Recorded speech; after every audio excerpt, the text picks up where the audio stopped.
estamos donde estamos ahora mismo y podemos hablar de creación de empleo y podemos hablar de recuperación tan rápido gracias a que pudimos ver, leer y hacer un planteamiento diferente a como se hizo con la anterior crisis económica, por ejemplo, que únicamente hubo destrucción de empleo. Lo que se ha demostrado es que las cosas se pueden hacer de otra manera. Estamos en el país otra vez de los 20 millones de trabajadores y de trabajadoras, ¿no? Y al final son familias, 600.000 familias más que tienen a todos sus miembros hoy ya trabajando. Yo creo que esa es una de las partes importantes que tiene esta manera de enfocar la normativa laboral, que se habla de calidad. Bueno, Eduardo Magaldi, portavoz confederal de UGT RUGE, bienvenido, gracias por estar con nosotros de cara al 1 de mayo, en una conversación en la que creo que hay que valorar bien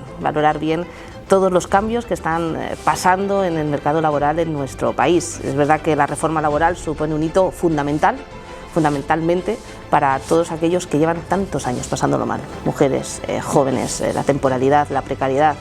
Pero es verdad que hemos llegado aquí con un largo camino de entendimiento y eso es muy importante. El Partido Socialista, el partido del Gobierno y los agentes sociales, en este caso también con UGT, llevamos un largo tiempo trabajando juntos y trabajando bien. La subida del salario mínimo interprofesional, la eliminación del artículo 52D que permitía echar a las personas a la calle en caso de enfermedad, ¿verdad? ¿Qué hubiera sucedido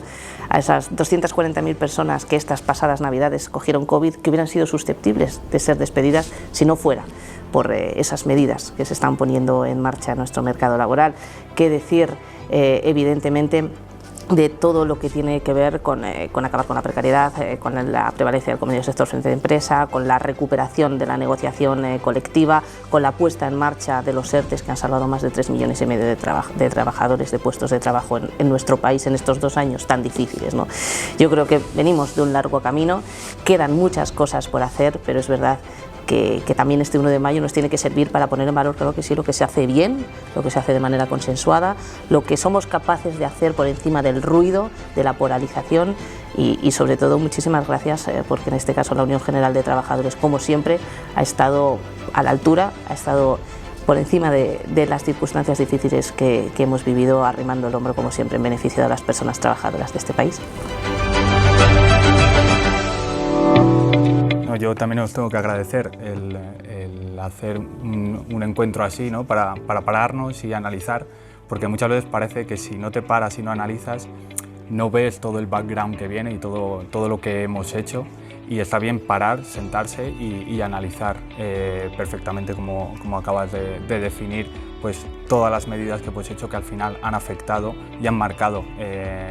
pues para muchísimas personas pues una diferencia total. Por ejemplo, mencionabas el SMI, mencionabas el 52D, pero por ejemplo todos los ERTEs, ¿no? Todas las herramientas que habilitamos durante la pandemia, pues yo creo que también estamos donde estamos ahora mismo y podemos hablar de creación de empleo y podemos hablar de recuperación tan rápido gracias a que pudimos ver, leer y hacer un planteamiento diferente a como se hizo con la anterior crisis económica, por ejemplo, que únicamente hubo destrucción de empleo, destrucción de puestos de trabajo. Pues, por ejemplo, en el caso de los ERTE sirvió para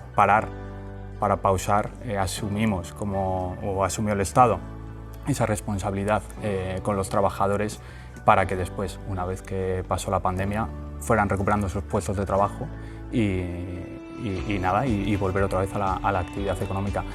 Y como tantos otros, y cosas que nos quedarán también de aquí en adelante para trabajar, como por ejemplo el compromiso que tenemos ahora con el Estatuto del Becario, que en estos próximos meses nos tenemos que sentar a negociar,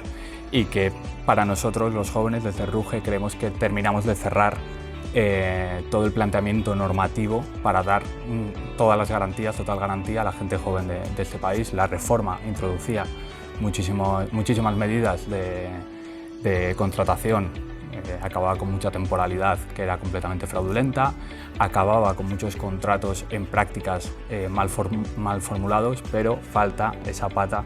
de los becarios y las prácticas no laborales que esperamos podamos llegar a buen puerto de aquí a junio, que es el plazo que tenemos para negociarlo.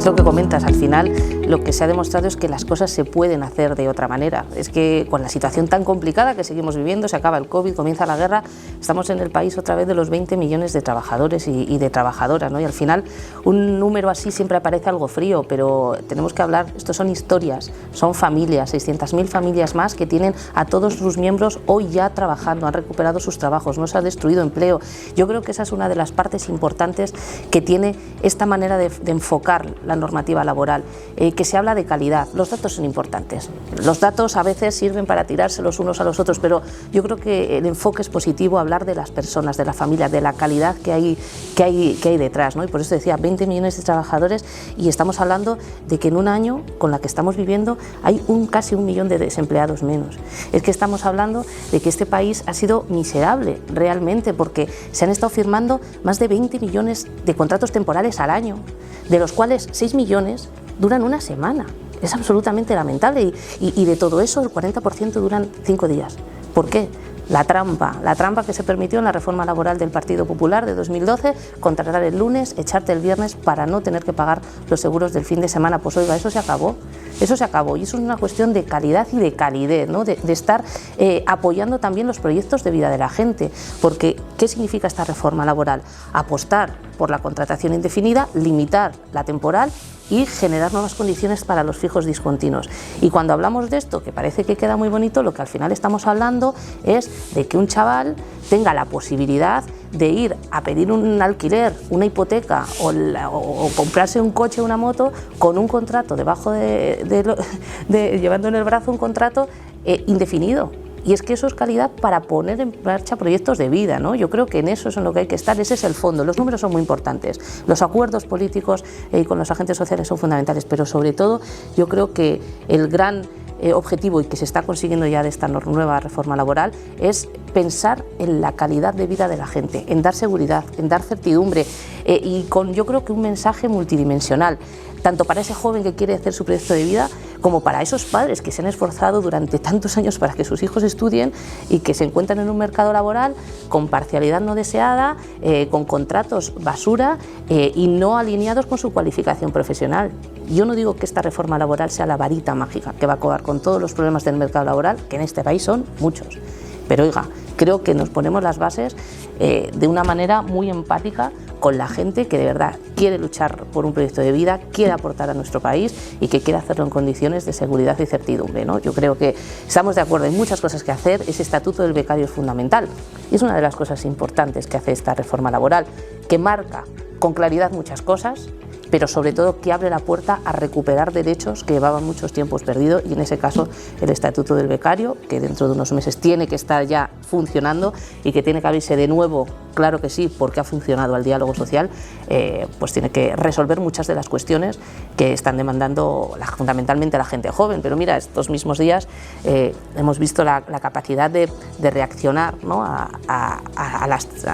las percepciones que tiene el propio mercado laboral cuando aplica la norma nueva y oye, se acaba de aprobar una nueva modalidad de contratación para el personal investigador, ¿no? Yo creo que es muy importante, es algo que nos ha demostrado durante toda la crisis del COVID, el trabajo conjunto con los agentes sociales, adaptándonos a lo que iba surgiendo y yo creo que se plantee una normativa no rígida, eso sí, estable, pero no rígida, aunque parezca una contradicción, no lo es, que se adapte, que sea capaz de adaptarse a las circunstancias de cada momento, yo creo que nos augura muy buenos momentos, en los que tenemos que seguir sentándonos, en los que tendremos que seguir hablando de cómo afrontamos todo lo que tiene que ver con el despido,